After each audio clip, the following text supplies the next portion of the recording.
So, you think your job sucks? Maybe you're stuck in a cubicle, or flipping burgers, or taking calls from angry customers all day. But before you complain too loudly, take a deep breath, because today we're going to dive into a reality so foul, so stomach-turning, so revolting, that you just might thank your boss for that 9 to 5. Welcome to the Middle Ages, where careers weren't just hard, they were horrifying. Buckle up, or maybe don't, because they didn't have seatbelts back then either. And whatever you do, don't eat while watching this. Let's begin with the medieval fullers. These people had one simple task: clean and thicken woolen cloth. Sounds easy, right? Except they did it by stomping on it for hours. In human urine. Yes, buckets of aged, stale urine, collected from neighbors or even public pee pots. And they would stand barefoot, dancing like they were at some unholy rave, stomping this wool soaked in the foul-smelling liquid until it became dense and wearable. You might think of them as the earliest fabric softeners, except nothing about this was soft, or clean, or sane. And speaking of bodily fluids, let's talk about gong farmers. What's a gong farmer, you ask? Imagine the worst possible job. Multiply it by 10. That's a gong farmer. These were the brave or unfortunate souls hired to climb down into cesspits and dig out the, well, medieval poop. The latrines, or garderobes, would be built above massive pits, and someone had to clean them out eventually. That someone was a gong farmer. Armed with shovels and buckets, they'd climb into these dark, airless holes filled with human waste, often working at night to avoid the crowds and the sun. And, oh yes, the smell. Many passed out, some even drowned. That's right, drowned, in medieval sewage. And don't go thinking they were well-paid heroes either. They were despised, shunned, and often forced to live outside city limits. You'd be surprised how quickly people will judge you for smelling like the thing everyone does, but no one wants to see again. And yet, without them, towns would literally sink into their own filth. Imagine a whole city built on a mound of poop. Actually, you don't have to imagine. That was real. That happened. Still feeling good about your job? Let's continue. Now let's enter the putrid world of the tanner. Medieval people loved leather, shoes, belts, armor, water skins. Leather was everywhere. But before you could strut your stuff in your new boots, someone had to turn raw animal hide into something usable. This was not a pretty process. First, the skins had to be soaked in water to loosen the hair. Then, they were thrown into vats of urine, animal brains, and dog feces. Not just one or two hides, hundreds. Now imagine the smell. Imagine working 12 hours a day, with your arms elbow-deep in sludge and decay, while the sun baked everything around you. That's a medieval tanning yard. Tanners were also forced to live on the outskirts of towns, because their craft made them virtual pariahs. Their clothes stank, their homes reeked, their hands were stained, and their lungs probably hated them. But leather was vital, and so they endured. Then we have the leech collector. In an age when medicine meant bloodletting, leeches were as valuable as gold. But unlike gold, they were alive, slimy, and had to be harvested. So the job fell to someone, usually a woman, often poor. She would wade into marshes and let the leeches latch onto her bare legs. The longer she stayed, the more they sucked. Some fainted from blood loss, others developed infections, but they needed the coin.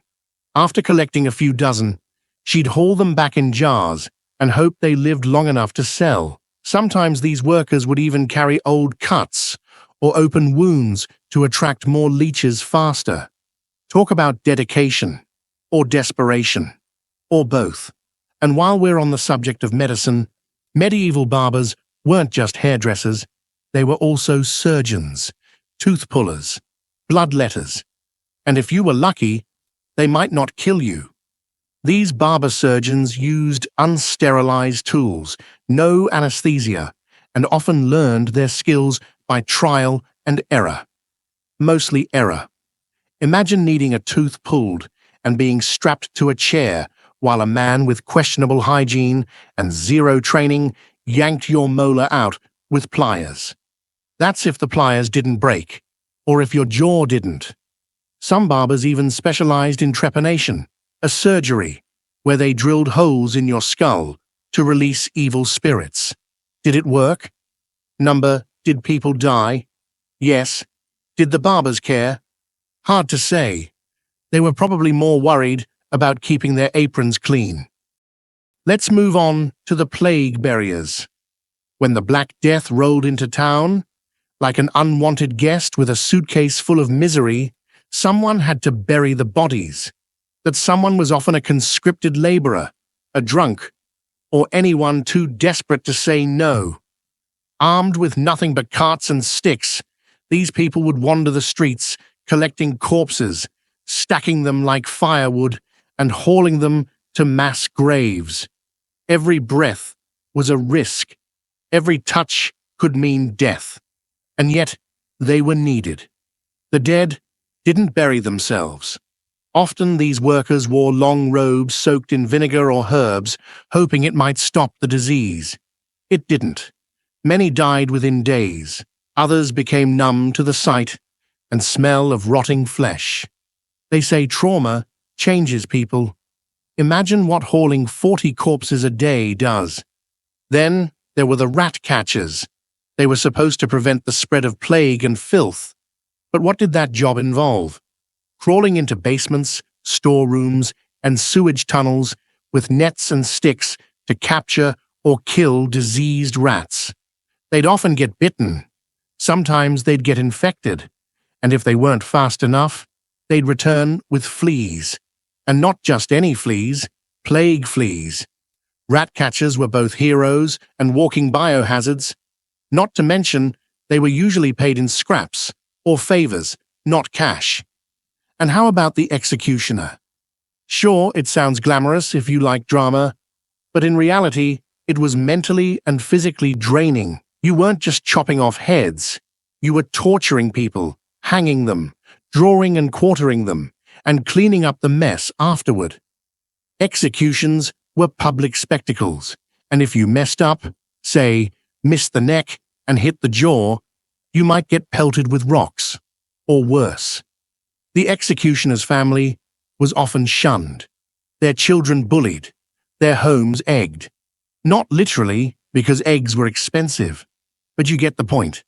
And what about sin-eaters? These folks would literally eat bread and drink ale placed on the chest of a dead person. Why? To absorb their sins, of course. The idea was that by consuming the food, the sin-eater would take the deceased's wrongdoings onto themselves, allowing the soul to ascend to heaven. Imagine going to a funeral, standing in a room full of sobbing relatives, and being told, "Here, eat this biscuit soaked in corpse guilt," and then go home feeling tainted. This was usually done for a few coins and maybe a scrap of meat. They were viewed as necessary but disgusting. Tainted. Spiritually contaminated. You don't shake hands with a sin-eater. You don't invite them to dinner. But the most underappreciated horror might be the ale taster.